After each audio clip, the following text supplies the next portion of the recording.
Welcome to Seat Time, everybody, the off-road show that brings you all the results, news, and online shenanigans that make being online a good time. We'd like to say thank you to Fly Racing for their support of Seat Time. Please go check them out at flyracing.com.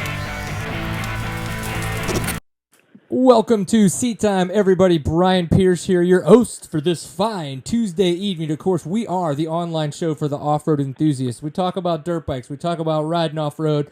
Every now and again, we have some beer. We have some good times, and we bench race through all the stuff that's been going on in the off-road world, at least as much as we can handle in about an hour. After that, we'll see how it goes. Unfortunately, we did have some guests that were supposed to be with us this evening, but when family emergencies come up, we understand that. Believe me, we understand that. And so we're going to just have me again. Hopefully, though, next week we got a couple guys coming in, and it's going to be a great time. Of course, Seat Time is brought to you by the fine folks at Fly Racing, flyracing.com, to check out more from them as well. Check out their wares. And what's fun is Chris Bach, our first guest on, he's a Fly Racing guy, so he can tell you how bitchin' they feel and how cool they keep his testicles when he's standing up on his bike when he has his invented mesh on. It's amazing. At least I think it would be. I don't know. That's the way it is for me. Of course, Kenda Tire. So Kenda Tire USA, KendaTire.com to figure out about more of their hybrid tires for being off-road and awesome. And then, of course, Stillwell Performance. So StillwellPerformance.com.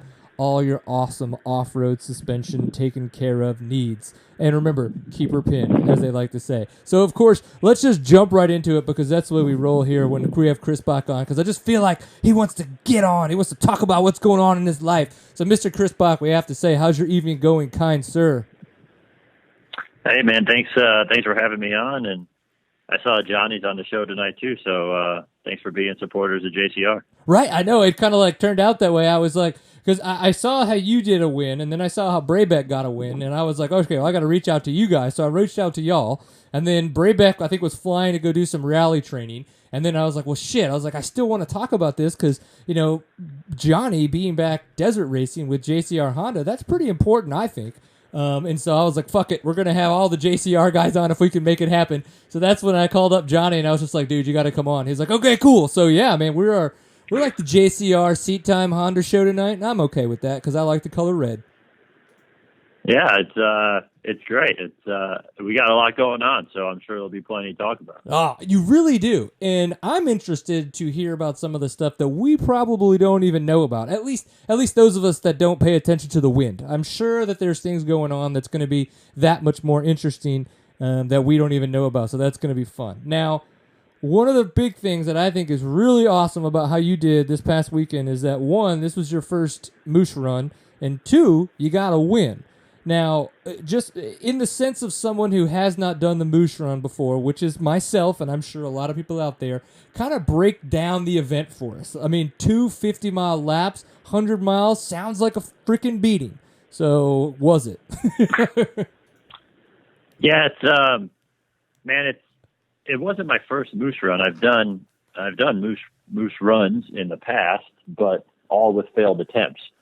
It's not an easy event, and I haven't done it for a couple of years. I just haven't done that series in a couple of years. But quite frankly, the race is 3 hours from my house. I'm normally off on the weekends that they hold that race. It's normally at the end of the season. And to be real honest with you, it was a real ass kicker when I was little and coming up through the ranks. And so I was a little bit intimidated to go back and put myself through it all the years up until now. So, it's not, everyone kind of pumps it up and all this other stuff, but they're not really joking. It is tough and it's technical and it's nasty and it's a long day. I think we finished, we were almost at the 4 hour mark, 3.5 or 3:45 or something for the leader. So it's a long day and it's fun, but it's definitely tough. Well, now from what I understand, again, unfortunately, I haven't had a chance to do an OMA personally, but the idea that I get is that they're a little bit more narrow, a little bit less of a beat-in track, as little amount of, I would say, a lot of single track and less ridden. So obviously much more so than the GNCCs and to that nature. Is the Moose Run kind of follow that same pattern? Is it more so all single track, or is it more so, fresh cut trail? What do they kind of have for you in this 50-mile loop? Yeah, Moose Run is exactly that. It's pretty much all fresh cut, and if you follow the OMA series or know anything about it, it's not a series like GNCC or even our local races here in Indiana that are getting these massive rider turnouts. And the cool thing about the OMAs and what Bill does over there is he really doesn't care. He makes courses that are tough, and he's 100% true to the core of what off-road racing used to be. And, that just being the knockdown, drag-out endurance races that you just got to be a man to finish the things. And the guys that follow his series, they live through that stuff. It's not made for a C rider to be able to go out there and be a casual enthusiast and just have a great time and finish the race. Like, he wants you to suffer and be miserable, and if you finish, you achieve something. Right. And that's been just kind of the attitude of the series as long as I've known it. And the Moose Run's no exception. It's pretty much all fresh cut. It's one lap is 50 miles roughly. And there is a lot of field sections. You'll be going across these freshly picked corn and bean fields, fifth gear wide open for minutes. It seems like, to the point where, like, man, is my bike going to make it across this field before it locks up? Or what's going to happen? You just don't know. And, but it's crazy. You go from these fifth gear wide open bean fields just as far as you can see, and then you duck into the tightest, nastiest, going over these massive logs and going under these trees and all these, like, they're not river bottoms, but they're like these little wet runoff ditches that just have no bottom because it's all black dirt. And the first lap through, it's fine because it's fresh. And then you come through the second lap and it's just a war zone. And it gets pretty technical. So you try to conserve your energy on the first lap. And then the second lap, it's a race. Oh my gosh. So I noticed kind of in the write-ups that you had and what we saw a little bit of from the OMA, which that's one of the things. I may ask you about this. You said you know the gentleman that does run the series and that he likes to run a tight ship, especially when it comes to having a traditional kind of endurance style off-road event. The one thing that I find tough sometimes is to catch up on the event. There's kind of a couple Facebook posts and they put out some things like that, but it seems like press release and what the website does. Do you know if that's something that, if it's just something they don't know much about, something they don't try to promote a lot of when it comes to things like post-race? Yeah. Well, I think, I think it just kind of varies. I know myself personally, I haven't followed the series for a couple of years, but when I followed it, and I think at some events this year, I think Mark Correa goes to some and does John Gasso does cycle news articles. And there is a little bit of a media following, but, old man Gussie he's a character. You almost have to, if you don't know him and you haven't met him and you haven't done an OMA, it's not going to make sense. But once you do one, it just all comes together. And I mean it. He's not in it for the publicity, and he's not in it to be a millionaire or anything like that. He's in it to make tough off-road races, and he succeeded. And one of my favorite quotes from that guy is a long time ago. I remember it was my dad or somebody was asking him, something about the race and complaining or something. And Bill's response was, you know what? You don't like my series? I don't care. You only need 3 people to have a race, 2 people to race and 1 person to score it. And that always stuck with me. So he stuck true to his word, and the guy puts on great events. They're not for the faint of heart, and I recommend anybody that thinks they're man or woman enough to go try it to take a swing. Well, it sounds awesome, and I'm definitely one for a challenge. And so if I can ever make the Moose Run happen, or maybe I should find a smaller, a less long OMA to try out first. But I'd be down to do it. That sounds like a lot of fun. But so I noticed in your kind of race report where you put up a little bit about a couple pictures you shared and things of what you said that you kind of are really following behind Nick Farringer for about the first 75 miles, and it was where the last maybe 25 miles where you guys really had a good race going on, and then where you wound up making kind of a pass there towards the end. And then from what you were just telling us, how that first 50 miles is really like pretty awesome, and then it starts to get really gnarly once you kind of go back onto that second loop. Took us through like the first half of your race where, you said you were out there racing, but there was the last 25 where you were really starting to have a good race with Farringer. Well, actually, I don't think any of us were racing the first lap. We didn't have intentions of it. I think Farringer was the only one that was planning on racing. the first lap anyways. It's a long race, and there's so many things that can happen because the race covers, I want to say the race is on like 20 different pieces of land, that different property owners. So right. There's no telling where you're getting to. You're crossing over fences and cattle yards and all this other stuff. And we're all racing with, like side cutters and stuff in our camelbacks or duct tape to the bike or whatever. So you get caught in barbed wire, you're not stuck out there and all that. And normally, kind of the strategy of the race and the pro class is normally everybody just takes their time and trail rides the first lap. And then when you come around, the second lap is, everyone for themselves, full out race. Kind of game on. So, yeah. And, Jimmy Jarrett had the whole shot. He was up front early. I think Jimmy's won the race like 5 times or something like that. And I was completely comfortable with him up there. It was Jimmy, myself, Farringer, Adam Benur, and Baylor was up there with us a little bit. And we were all just kind of hanging out. And Nick was behind me, and he was pressuring me a little bit. And I was okay as long as he was behind me, and I knew I was comfortable with Jimmy leading the race. He was controlling the pace. He was keeping us all together. It was great. And I knew in my head that I had to keep Nick behind me because if Nick got to the front, Nick's going to race, and he's the enduro guy. Right. His specialty is tight, gnarly woods. He excels in that stuff, and he's on a good machine that's set up for it. And so if he got out front, he would be able to charge those fresh single track woods, and it would be tough to reel him in. So, he ended up getting around me and got up behind Jimmy. And I could tell when I was behind him, Jimmy was probably thinking the same thing I was thinking. He was doing his best to hold him off. And in the field, we were fine. And then in the woods, it was hard to make a pass. So it was pretty good. And then I didn't see the pass that Nick put on Jimmy. But once he got up front, man, he was gone pretty quick. Yeah. He sprinted out, and he put a good little gap on us, probably a minute. And the rest of us were kind of just hanging out. And we lost touch a little bit, and Jimmy and myself, and then Baylor caught up to us, and he was riding really, really well. And, it's a long race, and something that has kind of gone away in the pro class is the etiquette or the respect that used to be there in the era before me, the era of Jarrett, Canny, those guys.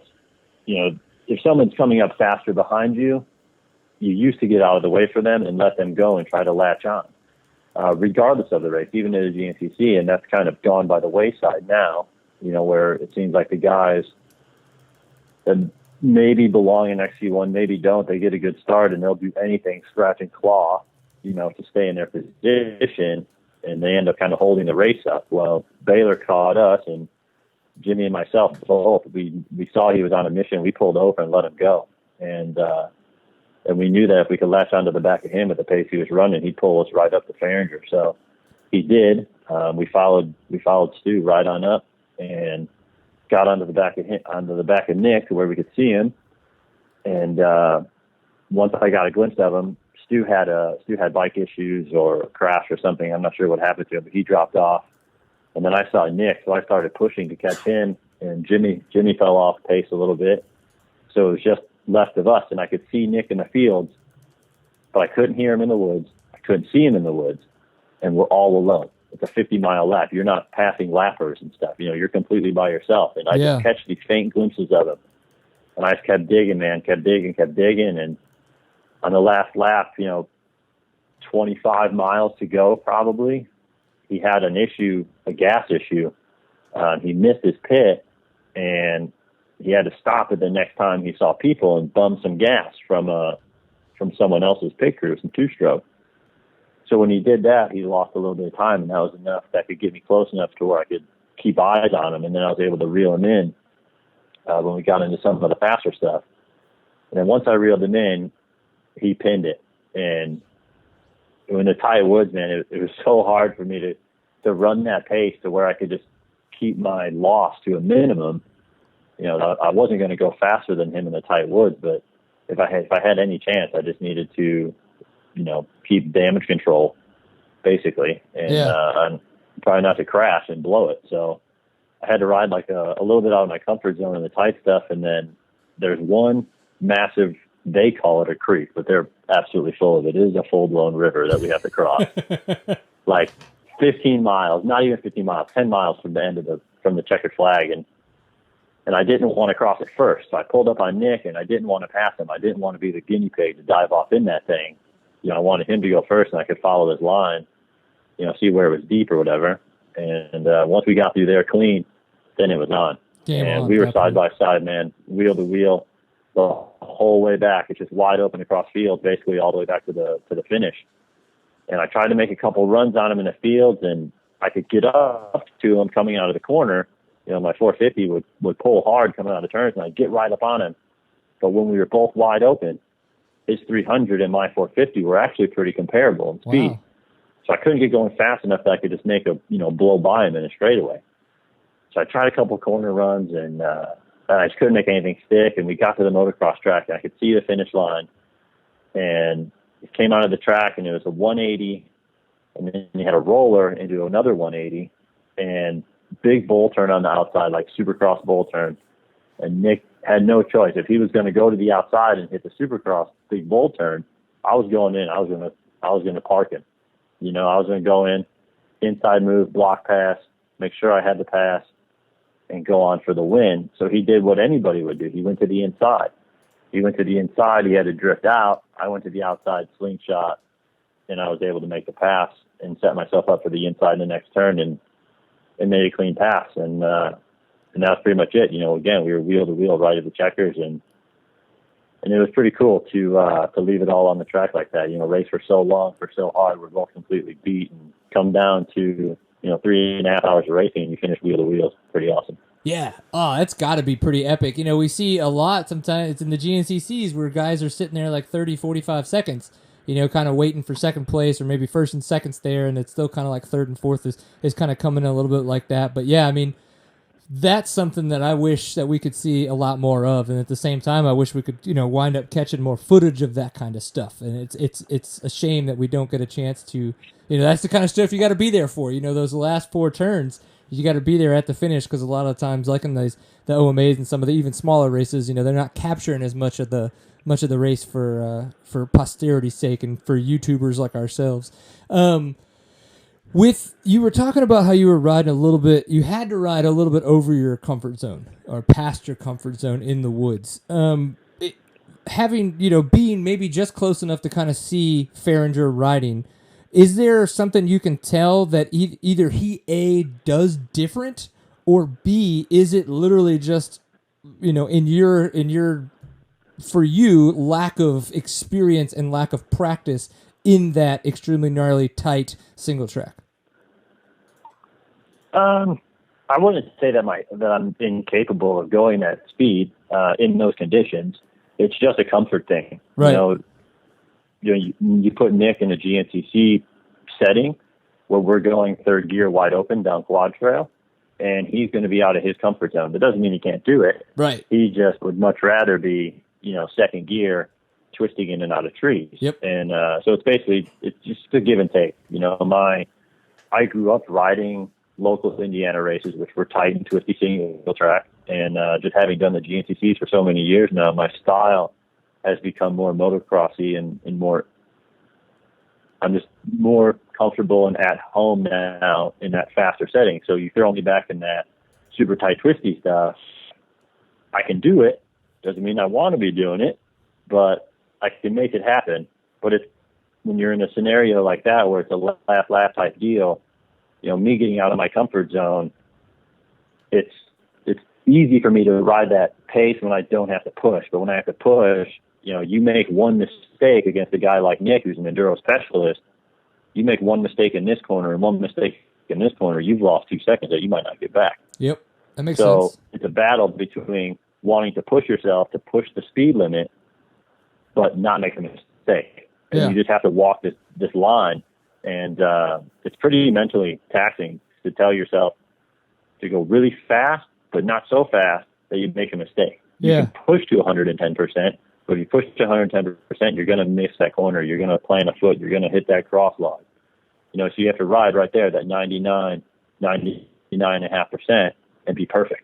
And it'll wear on you if you're not used to it, for sure. Interesting. Well, awesome. Well, congrats then on your first Moose Run win, and obviously getting it as things it seemed to have been kind of really getting a lot better for you and JCR, and the way that the team has really come together this year. Your results have been a lot more consistent. But you've got bigger things going on too, where it looks like you're kind of starting to think maybe beyond a little bit, racing for the rest of your life, and kind of starting something that you can start to grow now that you can work with later on in life. So tell us a little bit more about the Be the Difference project, where it all kind of started, where people can obviously learn more, and maybe how they can be involved. Yeah, well, I'm sure if anybody follows me on social media or any of the off-road community, they might have seen it somewhere today. But yeah, the Be the Difference project, it's something that I've been stirring on with myself and my girlfriend Danielle for a little while now. I've been pondering over the last year or so, how can I give back in a big way? And looking at problems that are facing off-road racing and the riders that are coming up, and just different scenarios. Just pondering and brainstorming and trying to figure out a way that I can do something that's unique, that's not being done currently.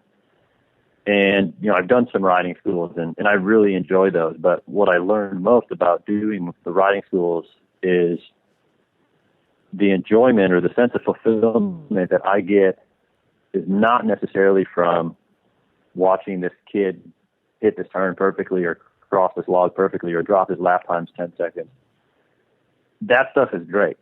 But where I get my most fulfillment is when they come back to me 3-4 races later and they send me, or they say, hey, I tried this and I've been working on this, and man, I had the best race of my life today. Where they take something that they worked on, they applied it in their life, and it makes a difference for them, and they're happy. And that's what meant a lot to me. So I was trying to figure it out, and I was thinking, what can I do that's on a big scale?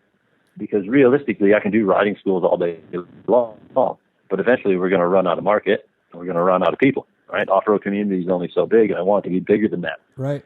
So what we decided to come up with was the Be Difference project. And looking at my life and my career, I've had a lot of influential people come into my life, racing and outside of racing, that have swayed how I make decisions and the way I look at business and deals and how I approach racing. And if people know me outside of just the track, it's pretty evident that I think quite a bit differently than most other riders. And something I wanted to give back. And, I feel like I can give back a lot more than just telling somebody how to ride. And a lot of times it's the kind word, or it's a little bit of guidance, or it's answering questions. And I was sitting around a campfire with some Indiana friends at a race, and it was like 8 or 9 o'clock at night on a Saturday night before GNCC, and we were just talking. And, they really thanked me for the information that I shared with them, stuff that is just what I see as normal, but they really got something out of it, and they really appreciated that. And that's kind of what started this whole thought in my head of how can I do this. So we decided to start this project, and our goal for 2016 is to reach a minimum of 3,000 kids. And not necessarily kids. By kids, I mean, anyone up to like the age of 18, 21. Right. Kids can be anywhere 5 years old all the way on up. And you don't necessarily have to be off-road racers or dirt bike racers or anything. We're going to do all kinds of community events. We're going to do school visits. Going to get involved any way we can to try to get kids motivated to be different and do something different, make a difference. And maybe if you're not doing something different in your own life, maybe you can be the difference in somebody else's life. Maybe you can offer a kind word or a hand or whatever. And, those things were big in my life. So I want them to be big in other people's lives. And I've challenged a few people to get on board with the program.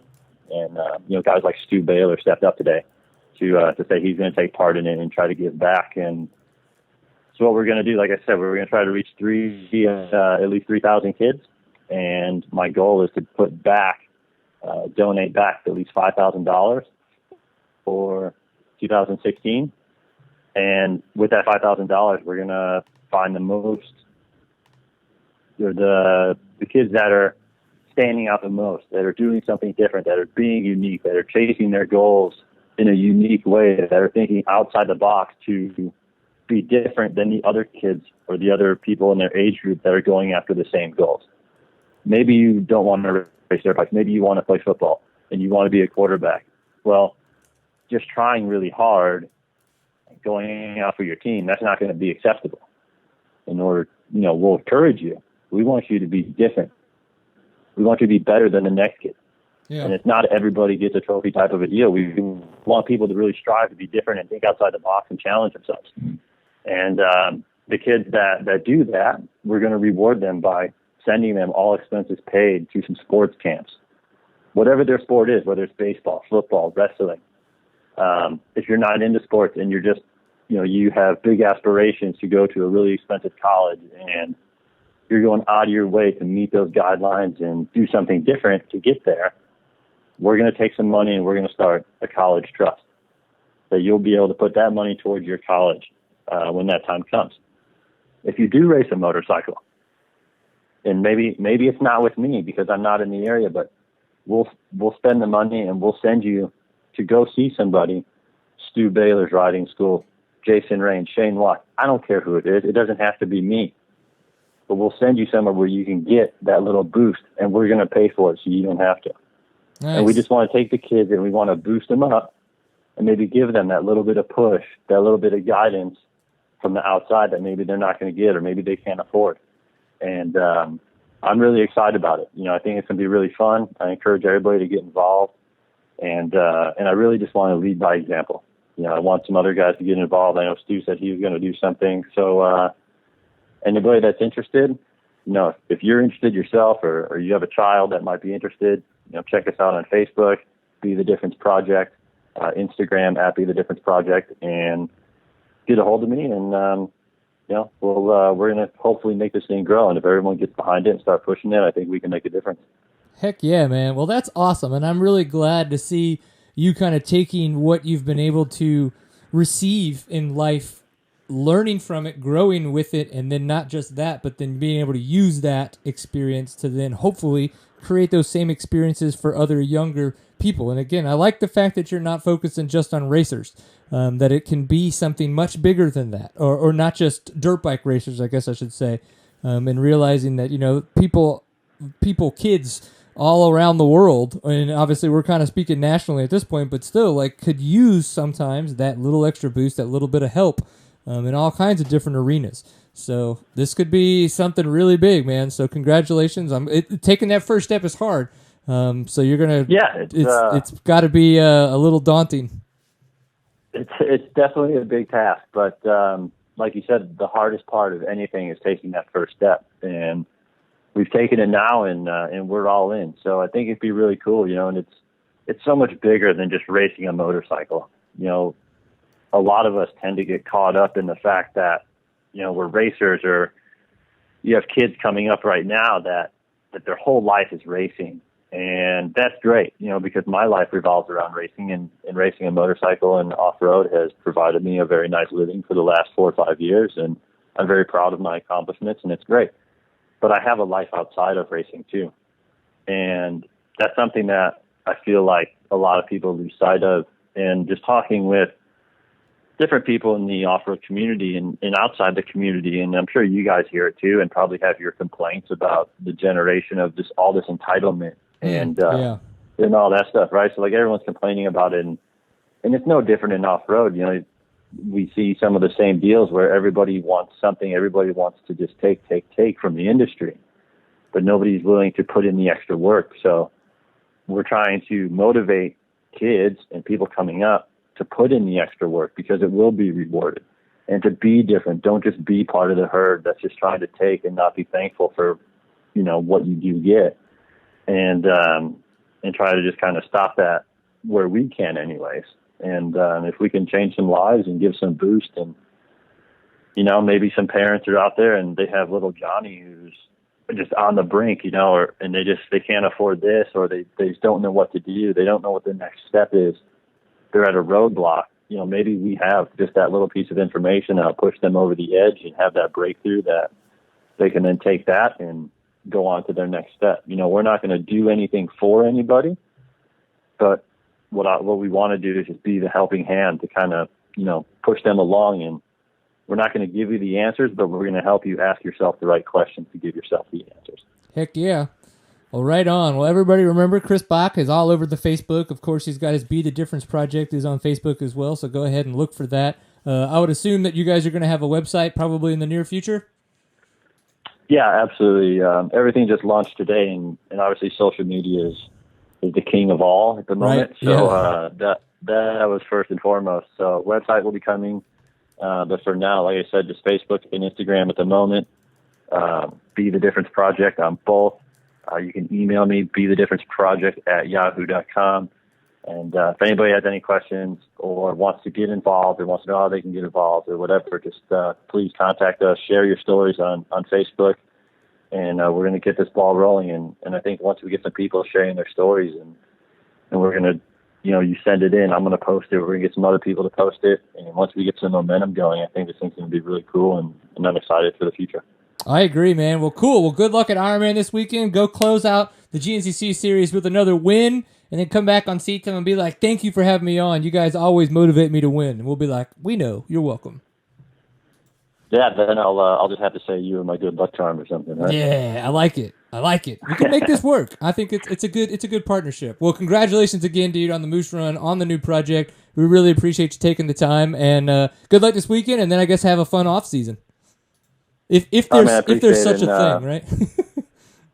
All right, man. I appreciate it. And like I said, thanks for supporting Off-Road, JCR Honda, and all of our sponsors, and everybody that's coming out to Ironman this weekend. It's the biggest race of the year, so I hope everyone has fun and is safe, and we'll see everybody out. All right, man. Take it easy. We'll chat soon. All right, see you, Brian. Peace. Whoa! Awesome. Yeah, it's interesting. I think it was not even until this year that we've actually had Chris Bach on the show. So excited that we've been able to have him on a couple times. And I've been really pleased with the conversations that we've had. Again, first couple times, you don't really know what to expect when you have a rider on. How they're going to react, how they're going to respond, what they're going to say, and a lot of the time, their mannerisms of your sort. But I really enjoy having Chris Bach on. He really always has fun stuff to say. He's got a neat little sense of humor, which is good. And I think there's a lot of takeaways in a lot of the good stuff that he has to say. So that's what we try to do here, give you guys information. So as we try to get Johnny Campbell lined up, I'll go ahead and talk to you guys a little bit, again, about some of the stuff that has been going on in the off-road world that I have noticed. First one is the Husqvarna released their new Enduro 701, at least new for 2016. Now, here's the thing. How new is it to us? That's a great question. Honestly, I don't even have that exact answer. I did look around for a couple of different people that might have talked about the subject and talked about things or tried to cipher through some of the information. And good friends Alex Martins at Conflict Motorsports had some good stuff to say. He realized that they've gotten rid of the split design WP forks, and they are going to be using 4CS. For those of you out there who go, oh man, 4CS. There's a lot of great companies like Stillwell Performance that can make your 4CS feel amazing. So don't be freaked out by that. It's not a bad thing. A slightly different rear shock, or shock, it's in the rear. Because the travel's now increased to 275 millimeters. I personally, you add more travel. Does that mean that the shock got a little bit longer? Or does that mean that they changed frame a little bit? A little bit of geometry is the swing arm. Does it mount in a different place? So eye to eye on the shock might be exactly the same, but the way that it mounts the bike could be different. And that's where I don't know the specifics. So we'll see how they created that little bit more travel a little bit later when we get more specifics. Larger fuel capacity. I think when you get on these 690s, these 701s, these bikes, I don't think that's a bad thing. If you go watch our YouTube video, my dad does have a 690 now, and he did ride it at the KTM Adventure Rally. Really enjoyed the bike. He actually used the words flickable when he was talking about this motorcycle. I don't know if everybody out there would say that, but a big portion of that is because of how they place the engine in the frame and where they put the gas tank. They displace the weight really well, and by displacing the weight correctly, having a good wheel balance and all that kinds of stuff, they get a bike that feels flickable, according to my father. And then other thing that he mentioned was no anti-lock brake system, which is good and bad. I think there are people out there, I think, that would use the anti-lock brake system and would leave it on most of the time. On the 690, obviously, it's an on or an off. You can turn it off, you can turn it on. But it's got to be something you do before you start the bike. Is that something everybody remembers to do? Unfortunately not. My dad found out the hard way that he could easily forget to turn off the anti-lock brake system, and he had quite a few wipeouts, actually, just in some stupid little, kind of pebbly areas where he was kind of trying to feather the brake, but it would feather itself in situations where he didn't want that to happen, and it would kind of wash out the front end. So I think no ABS on this bike, probably a good thing. But maybe there are people out there that do like to ride it on the road more, and it's something that they do look for. So that's not a great thing that, they're not getting what they want in an anti-lock brake system. So, of course, so that was the Husky 701 Enduro. Something else I noticed that came out this past week that I think is an interesting product because it's by Pro Motabilit. So they have a couple different little bits, and this is their Fastway. The Air EXT pegs. Now, I look at this and I immediately think ankle savers. And by ankle savers, I definitely am referring to the pegs that have been out there for quite a few years that all I can remember people doing is making fun of. That's it. Like, everybody was like, oh, that's the stupidest thing. Why do you need that? You don't need that. And I've never had a chance to ride a pair, but I've always kind of thought, it's like, man, I don't know, that seems like a good idea. And I shit you not, about 2 weeks ago, I go, man, I think I'm going to get a pair of those ankle savers because of all my ankle injuries and all the surgeries and stuff. It's like, it's that amount of bending that has jacked up my ankle. And so then all of a sudden I see these, the Air EXT pegs come out and I'm like, oh my gosh, like somebody else is making a pair. I was like, so I don't think it's as crazy as I think we thought it was. The ankle savers may have seemed weird. They may have seemed different, but there's so many different, parts that can come out for a motorcycle or for even anything in life that we kind of go, oh, that's dumb. Nobody's ever going to like that. Maybe like the iPhone. And it revolutionizes. And I don't think in this case we're going to come up with a revolution by any means, but one of the things that is going to be awesome about this is that we're going to see, because now that a little bit larger company that is known for their foot pegs and known for their machined motorcycle parts is making these, I think we're going to see more people riding them. And I think with more people riding them, we're going to get a little bit of a better kind of take on what is going on with these pegs. Do I want to run some now? Absolutely. I want to run some even more than I did when I was even thinking 2 weeks ago, maybe I should try the ankle savers. I'd like to try both pairs. I'd like to be able to see. One of the things I do like about the Fastway ones is you can tell that they have adjustable points. So that way you can try to, this grabs too much, it doesn't grab enough, all that kinds of stuff. So, I'm going to kind of see how it goes. Yeah. So it'll be interesting. So we're trying to get Johnny Campbell lined up, and I think he said that he came through and said they had a little bit of still a little bit of an emergency, but he still has time to chat with us. Is that what I'm getting, Steven? You said what he typed, so that sounds like I don't know what it. that means. So we're gonna try again. I tried twice.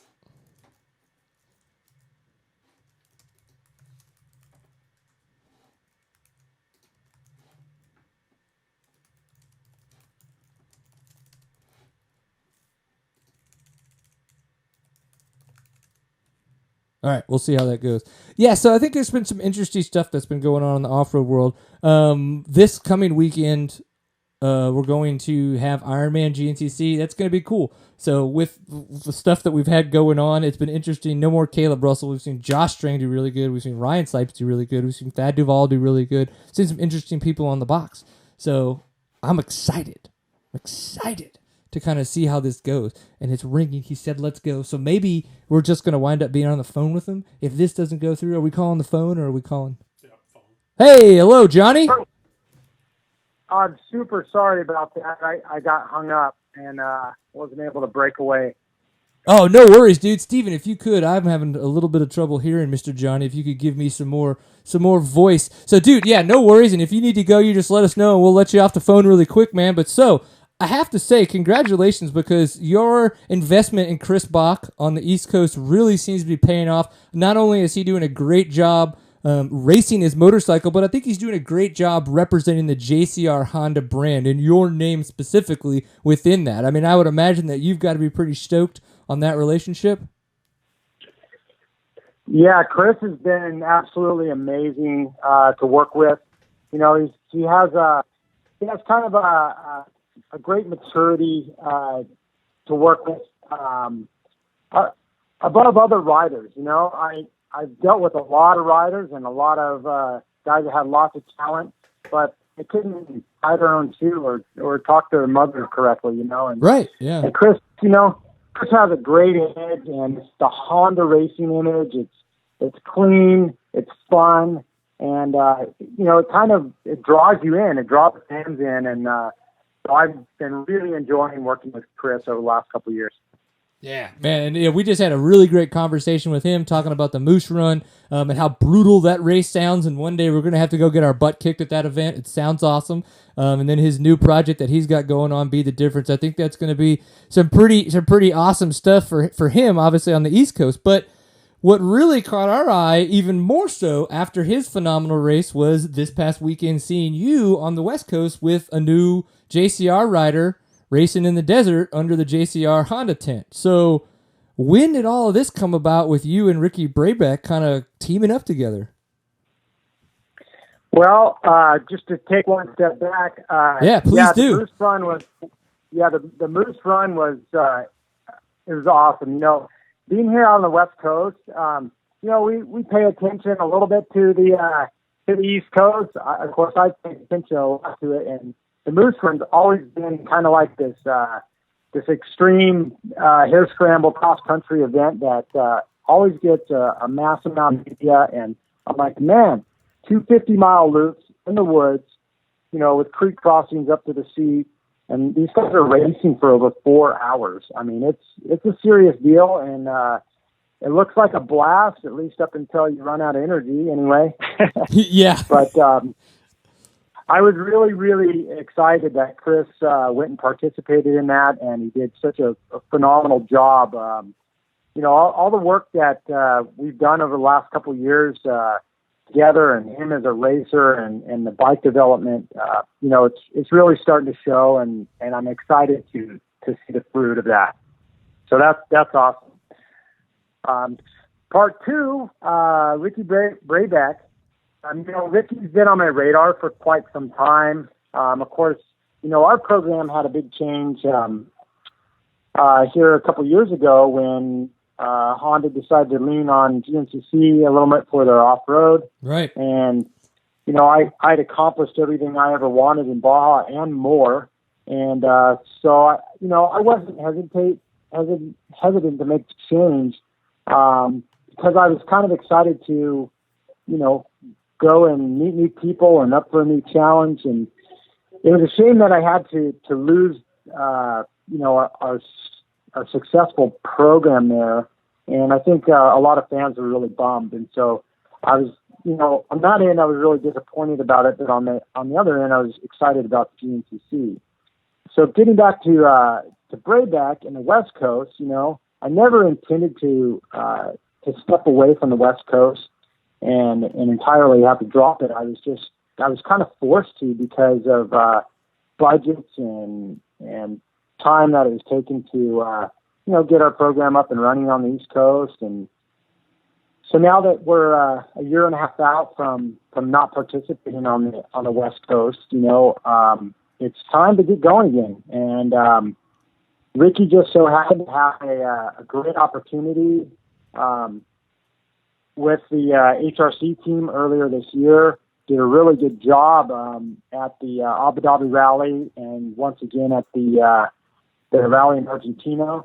And you know, he showed him that he was capable of racing rallies, and he can learn. And so they've given him an opportunity to race the Dakar Rally this year in January.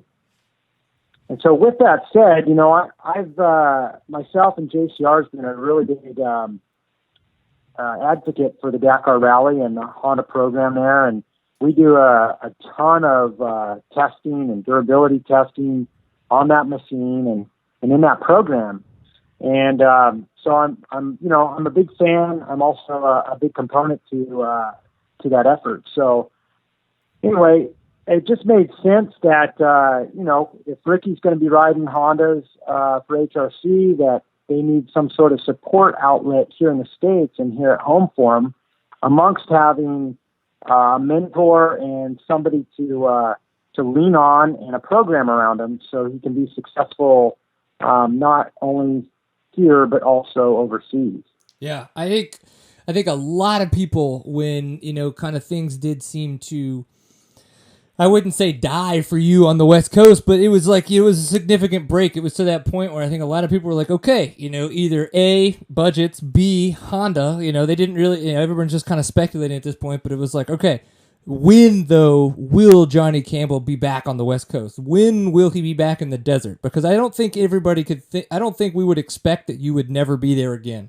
And to kind of see how well Ricky Brabec has ridden in the past couple of years, and to be able to see last year when he was able to win the championship, it really proved. And then, of course, how well he has done at some of the rallies, to the point that you made, and that the fact that he's going to be doing, the Dakar Rally this year, he's proved that he can ride extremely well off-road in the desert, and I can only imagine in other realms as well. Look at guys like Kurt Caselli and Ivan Ramirez and, Gary Sutherland. Those guys are West Coast guys, but you put them in other situations, they still do really, really well, which is awesome. So I think what you did is extremely smart. It seems that Brabec has always kind of been on a privateer-ish, put together, haphazardly kind of program. And that may not have always worked to his best interest. So to be able to have someone like yourself, like you said, as a mentor, and to be able to have a complete team behind him, I think is really only going to bolster his ability to shine way beyond what he's already been capable of. Yeah, certainly. I think, these young guys, they have lots of talent, and I was one of these riders at one time. I was young, 20-something, whatever, and they're all they have a lot of raw talent, and the raw talent is great, and that's where the speed comes from initially. But you get to a point, and you go, well, how do I elevate my game, and how do I be successful at racing motorcycles? And much like my career, I was swept under the Bruce Ogilvie mentorship, and it could not have been better. I mean, I didn't have what it took to do everything and be as successful as I had been, had it not been for Bruce and the program that was around me. And so it's so important for the athletes and these young guys to see that the need for that type of support. Money's one thing, but really having a team around you that understands and supports your riding and racing is really how you become successful. And if you say you do it on your own, you're just lying to yourself, because, there's no way Johnny Campbell could have been Johnny Campbell, 11-time Baja 1000 winner, without Bruce Ogilvie and his army of, volunteers and staff that elevated my career. There's no doubt about it. And so I see the same thing with Chris, and I see the same thing with Ricky. It's like these guys have so much potential, and if I can help invest in them and invest in their riding and their lives, it's going to help them grow and become a mature champion. Yeah, that's awesome. Well, what did you think of the doubleheader this past weekend? From obviously my perspective in Texas, it looked awesome being able to kind of catch up and follow. It seemed like there were a lot more racers in the sense of some of the classes being a lot more filled up, because I think like maybe the hare scrambles pulled in more to the hare and hound and vice versa. The hare and hound pulled in more to the hare scrambles race on that Saturday. It seemed really awesome. Like it would be a neat way if they could find a way to do that more often. Did you find it more enjoyable? Was it more stressful from your end? It wasn't so stressful from my end because, my main goal for the whole weekend was just to concentrate on Ricky and his program. And, I was able to, and the hare and hound were the most important for our scope and our goal that weekend. So the hare scramble was just kind of extra, but, from my perspective, the positives about it, it brought in a few more people, and exposed them to hare and hound racing, and, as well as exposing the hare and hound guys to, the hare scrambles. And, so it was kind of unique, definitely. There was some, I would say there was some a little bit confusion because there's more going on, and the hare scrambles have a little different rules and stuff. But yeah, that's true. Overall, it was a great event, and they had a really, really tough course on Saturday on the hare scramble. It was like an 18-mile loop that the leaders were doing in just under 40 minutes. And that's not normal for Lucerne Valley. Usually it's a pretty fast pace. So, right. Those guys raced really hard for over a half hours. And again, the hare and hound was equally as tough, but just in a different way. Yeah, for sure. And I was excited to see that. And it's funny because the second I start posting up about it on the Seat Time Facebook page and all that kinds of stuff, all we start seeing is, Brian, when you headed to one of those out west? And I was like, as soon as I can figure out a way. I'm not great in the dust, which any Texan knows that I'm from Louisiana. I'm good in the pine trees. But you get me in the dust, and I have no idea what I'm doing. Like, it's crazy to watch those guys, and I'm sure you're one of them as well, that I don't know how it is you do it, but it's almost like you have some kind of forethought. You just kind of either A, ride through the dust blind, or B, you can really see stuff that I have no clue is there. So are you just crazy? Is that probably what it is? Well, you can obviously unplug your brain and take a lot of risks, or you can kind of get some strategy out of it. A desert race is always looking which way the wind's blowing. The seasons guys have raced in those areas before, so they know if they can branch off the course, off the main route a little bit, just to, get on a side trail that has fresh, clean air. And flat out, you cannot go fast safely in the dust. I mean, that's just a fact. Unless you have a trade vision, in which I haven't found any human being or racer to have that. Right. So it's a different type of riding, a different type of discipline, and no discipline in off-road motorcycling, whether it's Supercross, GNCC, desert racing. They all have their place, and each rider has a disciplined skill, and sometimes those riders can cross over. But the desert races definitely have some uniqueness to it that the other disciplines don't, and having that high speed dust, is a challenge. But it's not like a bunch of guys are going and crashing out and getting flown out of there. It's like they have a calculated risk, like much of the other things, and they kind of figure it out, and that's just how they brought up riding and racing, and so it's normal to them. Yeah, and I guess it's we just, like we were talking with Chris Bach, one of the things he said is that it's not that he can't go extremely fast in the extremely tight, nasty, gnarly second gear kind of single track. It's that's not where he's most comfortable nowadays, because of the fact that his GNCC racing is more third, fourth gear, kind of quad trails, you're booking it, where he could probably keep up a pace like with somebody like Farringer in the super, super tight, gnarly stuff, but he's better. He knows that that's where he's going to be riding 110%, but he's that much more likely to make mistakes. So it's kind of like you're saying, like, the guys who grow up in the desert are kind of a little bit better in the desert. Maybe some of the guys that grow up doing, they're a little bit more specific to the type of stuff that they grew up riding. That's why I'm good in the pine trees, and well, you could say I suck everywhere else, but hey, we'll call it what it is.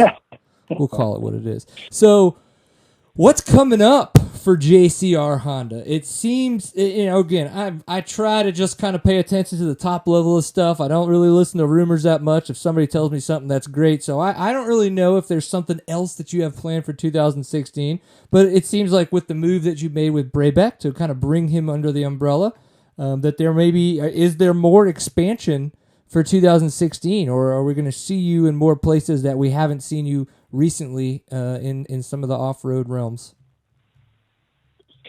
I think we're still a few weeks too early to really pin down a concrete what the scope of JCR is going to look like in 16. But I think this weekend was a very, very good peek at what's coming, and we're not back. We're not lying down, and we're moving forward. We're going to be winning races. We're going to be winning championships. And the Orange Crush has started, and we're gonna go for it. So there you go. Hell yeah, that's awesome. I like that conviction, and the reason because I've noticed such a big push and a big development of people. And I know you're Honda, that's awesome, and I'm glad to see it. But I've seen a lot of push too as well of people moving over to like the FXs. That Yamaha has started to have bikes like that. And they're starting to put a little bit more support into the off-road side of things, more so than just motocross. And so, I ride a KTM. I love my KTM, but one of the things that I think is going to benefit us as riders more is competition, because competition breeds innovation, and innovation is going to make a better product and better racing and better riding for all of us. So if you guys go out there and do fantastic and start winning championships and, start beating some of the KTM guys or starting beating some of the Yamaha guys, everybody else out there, they're going to try to either A, find different people, or B, find ways to make their product better, which really for the riders out there, not the non-racers, we get a better motorcycle in the long run. So, and then we also get better racing to watch, which that's always fun too. So that's, because I like to race, but I race at my level, which is a very shitty non-professional. And I'm okay with that. So I'll let you guys do the dangerous stuff and have fun and be badasses, and I'll just talk to you and take pictures. Which we need those guys too. That's I guess, awesome. Right? Yeah.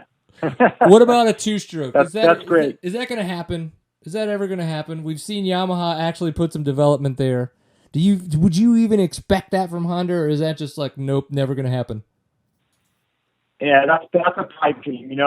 Honda is a very compliant company to rules and regulations, and they've always been very strict about their four-stroke development. All the way back to even before my career, that the four-stroke was their off-road bike. Why? Well, because Honda is a big company and they have an automobile side, and so they're under the microscope a lot more than some of these other smaller companies. And so you're not going to see a two-stroke come out of Honda. Oh. So sorry. No, that's okay. That's okay. It happens. But it's good to ask. You never know. And well, at least now we know we don't know. And what we know that we don't know. That's confusing me. All right. Well, Mr. Johnny Campbell, thank you very much for coming on the show. I'm sorry that you had a little bit of emergency, but thank you very much for taking that time to chat with us. Obviously, congratulations on your guys kicking ass this past weekend. They did a phenomenal job of doing what you pay them to do and what they love to do for a living. So that's sounds like a match made in heaven right there. Yeah, thank you, Brian. I really appreciate the time, and I sincerely apologize for being late. And but sometimes things happen. So I agree. It's try called to be better next time. No, dude, it's called life. Believe me, we all have one, and we with the kids and the other stuff that just happens randomly. We totally understand. So thank you, man, and we definitely will have you on in the near future, and we really appreciate the time. All right. Thank you, Brian. I really appreciate it. Peace, man. Thanks, you too. Oh, all right. We'll see you later. Bye. Bye-bye. So, Steven, we're not going to get a two-stroke from Honda. That's what he says. That's what he says. Yep. I don't know. Do you believe Johnny Campbell? I feel like you believe Johnny Campbell. You'd think you'd be able to. Yeah. I feel like he's like like either that or he's just sounding so convincing because they're coming out with one like in 2 years. Like They've already got one built. yeah, it's like it's just gotta- 2017. We're just not going to talk about it yet. I don't know. It'll be interesting, but it's gonna be tough, man. I like his conviction. I really do, but with so many different teams out there feeling it sounds weird. With so many other teams out there feeling so much bigger, is Johnny Campbell with his experience in kind of the smaller, more niche team, but with Honda's backing, going to be able to kind of slip in the back door and kind of get championships and get wins and then eventually get championship. Now, they got Ricky Brabeck. Now, that is a great opportunity to do things on the West Coast. And they've got an opportunity to do a lot of racing on the West Coast with Ricky Brabeck. Because not only are we starting to see rallies grow, obviously we're noticing that Ricky Brabeck is really good at rallies. So we're going to be able to see him maybe do events like the Baja Rally, the Coast to Coast, and some of the other rallies that are going on down south and possibly in the States soon. So that could be cool. Obviously, National Hare and Hound, he's won that. He could do that again.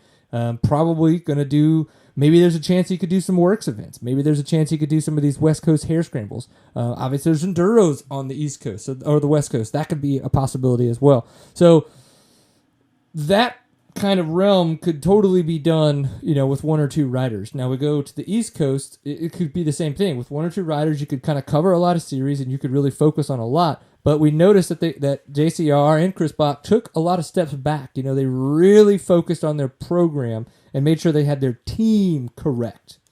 And then started to grow. I think that's the right decision because you want to make sure you have a solid base before you start putting, what is it? Build the foundation first so then you can build a massive, nice, awesome building. I think this is kind of the same idea with these teams, And I think with JCR doing that, with building that great team foundation, and now they're starting to kind of grow the team upon that we probably will start to see some really bitchin' stuff come from those guys. I'd like to see them with a legit XC2 rider.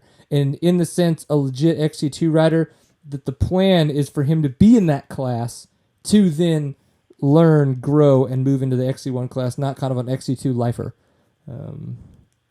Yeah, I think that could be interesting. Well, cool. If you guys liked any of my comments, didn't like any of my comments, that's fine, but we want to know about it. So hit up the comments on the YouTube channel, hit them up on the website, let us know. That's the good stuff. What do you think about the new Husqvarna 701 Enduro? Do you think the ankle savers were the right thing when they came out a handful of years ago? Or do you think that now that, we're going to see, say, like Fastway coming out with a pair, that more people are going to buy into the idea now and not even realize that ankle savers have been around for a long time? I think it's interesting. I think there's good conversational pieces.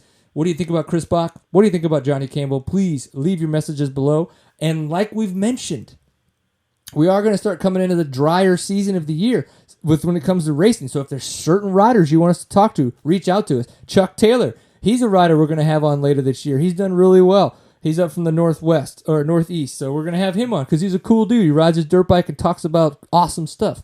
Got to make that happen. Maybe more suspension talk for Stillwell Performance. What kind of stuff do you want us to talk about? We're here for you. We have fun doing this. Let's do it together. So, of course, Seat Time, you can find us at our website, seattime.co. We are on the Facebook, facebook.com/seattime. We're on Twitter. The handle is at seattime_co. And the same thing on Instagram. The handle is at seattime.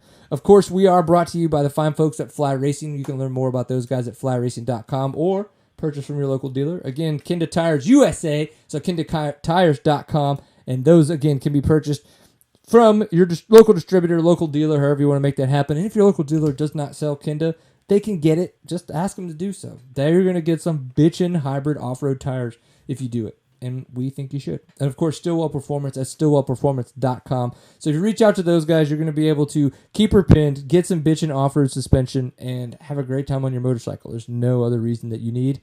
Email them, call them, say Seat Time said what's up, and you want to learn more, make it happen. Of course, this has been episode 186. I am your host, Brian Pierce. You can find me on the internet at Woody B. Pierce. My website is purveyorofawesome.co. Hopefully you guys have fun out there, and we will see you next week.